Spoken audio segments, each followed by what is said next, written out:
Hello guys, आज हम interesting topic करने जा रहे हैं जो कि हर एग्जाम पॉइंट ऑफ व्यू से मोस्ट इम्पोर्टेंट टॉपिक है। यहाँ से किसी ना किसी एग्जाम में क्वेश्चन पूछा ही जाता है। तो आज हम डिस्कस करेंगे अपना भारतीय संविधान के बारे में। ठीक है, इससे पहले कि हम संविधान की बात करें तो हम थोड़ा सा उसका बैकग्राउंड जान लेते हैं कि कैसे भारतीय संविधान का जो संवैधानिक विकास किस प्रकार हुआ है। आज हम उसकी चर्चा करेंगे बेटा। ये इतना इम्पोर्टेंट है कि हर एग्जाम में यहाँ से क्वेश्चन पूछे जाते हैं, तो बिल्कुल आप वीडियो को अंत तक देखिए, आपके डाउट क्लियर होते चले जाएंगे। तो चलो बिना देरी किए ही क्लास की शुरुआत कर लेते हैं। देखो बेटा, संविधान का संवैधानिक विकास की आज हम चर्चा कर रहे हैं। तो हम देख लेते हैं बेटा कि जब 1757 जिसमें प्लासी का युद्ध हुआ था और उसके बाद 1764 जिसमें बक्सर का युद्ध हुआ था। अब ये हम सेपरेट वीडियो में करेंगे कि कौन सा भी युद्ध किसके साथ हुआ था और कौन जीता था। ठीक है, वो हम एक सेपरेट वीडियो में करेंगे। अब आज का जो हमारा टॉपिक है हम उससे रिलेटेड चर्चा कर लेते हैं। तो जो 1757 में प्लासी का युद्ध हुआ और 1764 में बक्सर का युद्ध हुआ, देखो बेटा यहाँ हुई अंग्रेजों की जीत। ठीक है, अंग्रेजों की जीत के बाद बंगाल पर ब्रिटिश ईस्ट इंडिया कंपनी का अधिकार हो गया। ठीक है, इंपॉर्टेंट फैक्ट है। एक तो आपको यहां से ये पता चल गया कि प्लासी का युद्ध कब हुआ था, 1757 में। बक्सर का युद्ध कब हुआ, 1764 में। ठीक है, दो क्वेश्चन तो यहां से ये बन चुके हैं। तीसरा हमें ये क्वेश्चन पता चल गया कि इसमें अंग्रेजों की जीत हुई थी। ठीक है, अब बक्सर का युद्ध और प्लासी के युद्ध के बाद, या फिर एक क्वेश्चन ऐसे भी पूछा जाता है कि किस युद्ध के बाद बंगाल पर ईस्ट इंडिया कंपनी का अधिकार हो गया। तो 1764 का जो बक्सर का युद्ध है बेटा, उसके बाद बंगाल पर ईस्ट इंडिया कंपनी का अधिकार हो गया था। ठीक है, ये हो गया। अपने जब ईस्ट इंडिया कंपनी का शासन हो गया तो अपने शासन को कायम करने के लिए अंग्रेजों ने समय समय पर एक्ट पास किए। ठीक है, समय समय पर एक्ट किए, कुछ एक्ट पास किए, कुछ अधिनियम पास किए गए। वो अधिनियम जो आगे चलकर संविधान के विकास की क्या बने, सीढ़ी बने। मतलब जो ये एक्ट हुए वही आगे चलकर हमारे संविधान की एक तरह से विकास की सीढ़ी बने। यानी कि हमने स्टेप टू स्टेप उन चीजों को अपनाया और हमारे संविधान का विकास हो गया। ठीक है स्टूडेंट, अब जो एक्ट हुए बेटा वहां हम देख लेते हैं। यहाँ पर देखो, ब्रिटिश एक्ट जो हुए थे उनको दो भागों में बांट दिया गया, 1773 से 1858 तक। ठीक है, और एक था 1858 से लेकर 1947 तक। जो ये टाइम पीरियड था 1773 से लेकर 1858 तक, इसमें केंद्रीकरण रहा, यानी कि जो शासन था वो कंपनी का रहा। फिर उसके बाद बेटा 1858 से लेकर 1947 का जो टाइम पीरियड था उसमें विकेंद्रीकरण हो गया और सत्ता जो शासन है वो ताज का शासन आ गया था। तो इसी की चर्चा आज हम करेंगे, इसी टॉपिक से रिलेटेड। तो हमने देख लिया कि जो ईस्ट इंडिया कंपनी ने जो समय समय पर जो अधिनियम बनाए, जो एक्ट बनाए, वो आगे चलकर भारतीय संविधान के लिए एक सीढ़ी का उसने काम किया। ठीक है, तो आज हम जो डिस्कस कर रहे हैं बेटा वो 1773 का रेगुलेटिंग एक्ट। कई बार क्वेश्चन पूछा जाता है कि रेगुलेटिंग एक्ट कब हुआ, तो 1773 में। एक तरीके से और क्वेश्चन पूछा जाता है कि 1773 के जो एक्ट था उसको किस नाम से जाना जाता है, तो रेगुलेटिंग एक्ट। ठीक है, दोनों तरीके से क्वेश्चन पूछा जा सकता है।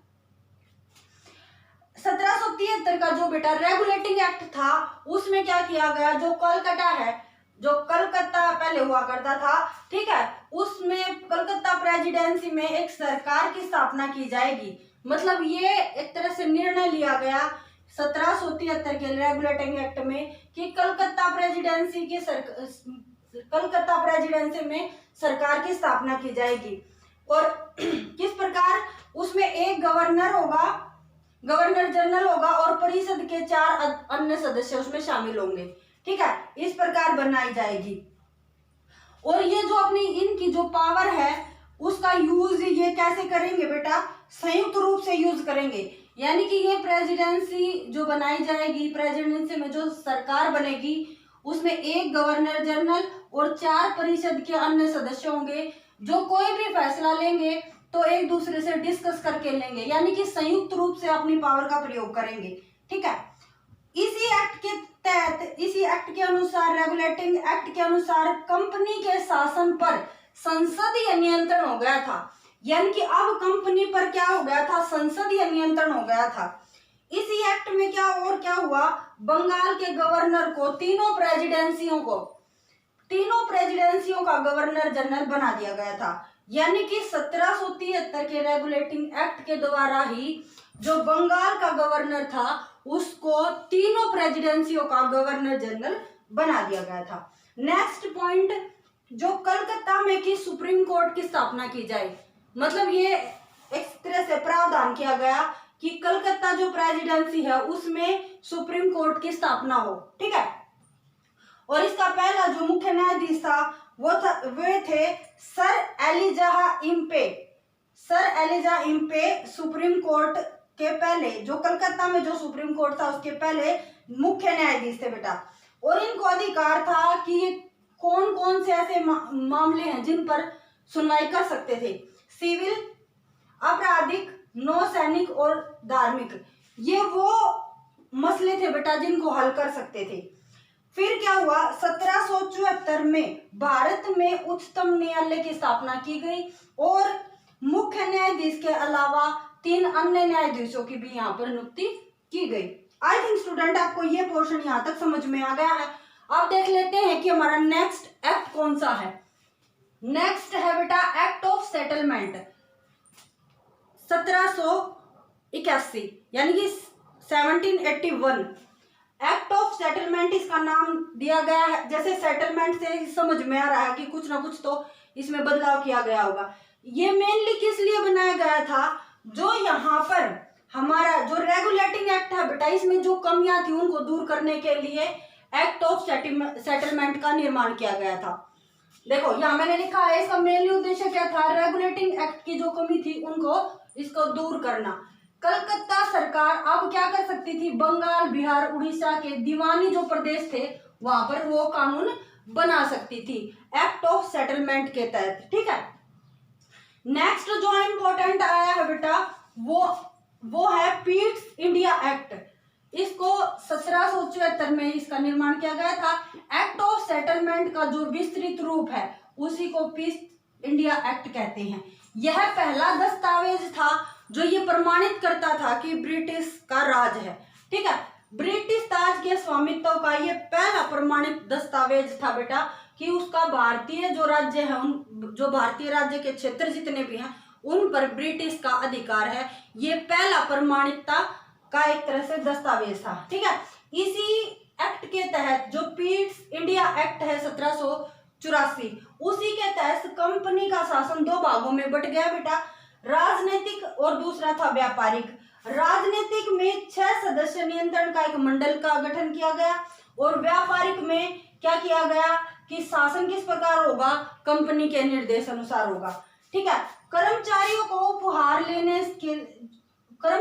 उपहार लेने पर प्रतिबंध लगा दिया गया कि कोई भी कर्मचारी उपहार नहीं लेगा, गिफ्ट नहीं लेगा। भारत में नियुक्त अंग्रेज अधिकारियों के ऊपर मुकदमा चलाने के लिए इंग्लैंड में एक कोर्ट की स्थापना की गई। क्वेश्चन ऐसे बन सकता है कि भारत में जो नियुक्त थे अंग्रेज, उन पर मुकदमा चलाने के लिए इंग्लैंड में एक कोर्ट की स्थापना की गई थी, वो किस एक्ट के तहत की गई थी? तो बेटा पीट्स इंडिया एक्ट 1784 में इसकी स्थापना की गई थी। उम्मीद है आज की क्लास आपको पसंद आई होगी और ये आपके एग्जाम पॉइंट ऑफ व्यू से बहुत ही ज़्यादा इम्पोर्टेंट है। तो इसी प्रकार इम्पोर्टेंट फैक्ट जानने के लिए और अपनी कंपटीशन एग्जाम की तैयारी करने के लिए जुड़े रहे मेरे साथ। Thank you very much.